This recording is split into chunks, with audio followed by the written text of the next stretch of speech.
ఎండు చేపలు ఎండు చేపలే ఎండు చేపలు ఎండు చేపలే ఎండు చేప ఇట్రామ్మా. వస్తున్నానమ్మా. ఏం చేపలున్నాయి? మీకు ఏ చేపలు కావాలి? ఉప్పు చేప, మెత్తళ్ళు, రొయ్యలు, మీకేం కావాలో చెప్పండి అమ్మా. ఉప్పు చేపే ఇవ్వు.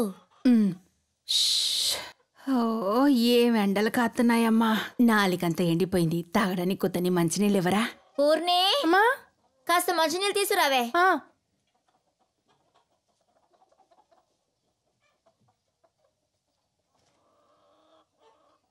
2 ఎక్కువ వేయరాదు.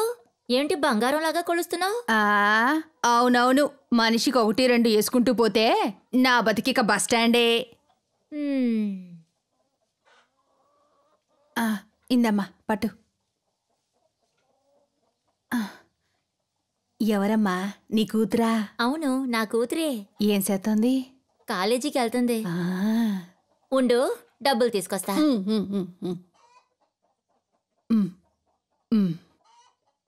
ఏ కాలేజ్ చదువుతున్నావమ్మా? SSK కాలేజ్లో చదువుతున్నాను.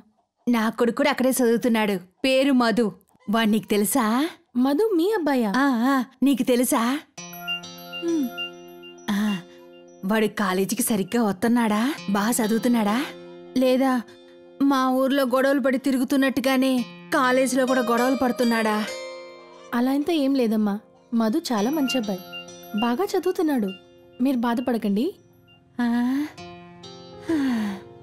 వాళ్ళయ్య ఆశపడ్డట్టుగా వాణ్ణి చదివించడం కోసం ఎండలలా కష్టపడుతూ ఎండి చేపలు అమ్ముకుంటున్నాను. ఏదైతేనే వాడి గురించి నువ్వు మంచి మాటలు చెప్తుంటే మనసుకు సంతోషంగా ఉంది.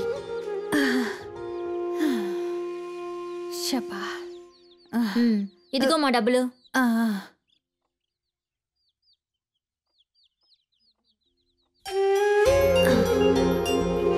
వస్తానమ్మా. ఎండు చేపలు ఎండు చేపలే ఎండు చేపలు ఎండు చేపలే.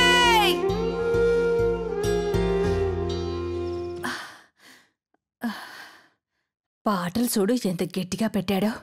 లోపల ఏం చేస్తున్నాడో ఏంటో. ఒరే మధు రే.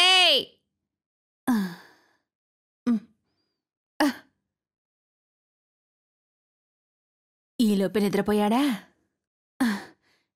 ఈ పాట ఒకటి. రే తిన్నావా? తిన్నాను, నువ్వు తినేసి పడుకో. ఏం తిన్నాడో ఏటో. సరే, నీకోసం అరిసెలు తీసుకొచ్చాను, వాటినైనా తిను. రేపు పొద్దున్న తింటాలే, నువ్వు ఊరికి నేను నసపెట్టకు. తింటావని తెచ్చాను, వద్దకపోతే పో. ఒరే, పక్కూరికి చేపలమ్మడానికి వెళ్ళినప్పుడు నీ కాలేజీలో చదువుకునే పిల్లట చూశాను. ఆ అమ్మాయి పేరు పౌర్ణమియా పూర్ణిమానా? ఏరా అంతరు పరితే అప్పుడు లెగలేదు. ఆ అమ్మాయి గురించి మాట్లాడగానే ఇక్కడికి వచ్చేసావు. దానికోసం ఎవడొచ్చాడు? అరిసెలు తెచ్చానన్నావుగా, ఇవ్వు. ఇదిగో తిను. అవును, ఆ పెళ్ళేమందే? అదా కదా, ఏంట్రా పులి పిల్లయిందనుకున్నాను. అయ్యో అదేం లేదు. నీ కొడుకు గురించి ఎవరైనా తప్పుగా చెప్తే నువ్వు నమ్మకూడదు కదా, అందుకని అడిగాను. తప్పుగా చెప్పుంటే నమ్ముండేదాన్ని. ఏంట్రా సోపు, అదే కదా నిజం. పోనికిరాని యాదవా అని. నువ్వు మంచోడివి, బాగా చదువుతున్నావని ఆ అమ్మాయి చెబితే నేను నమ్మలేకపోయాన్రా. పో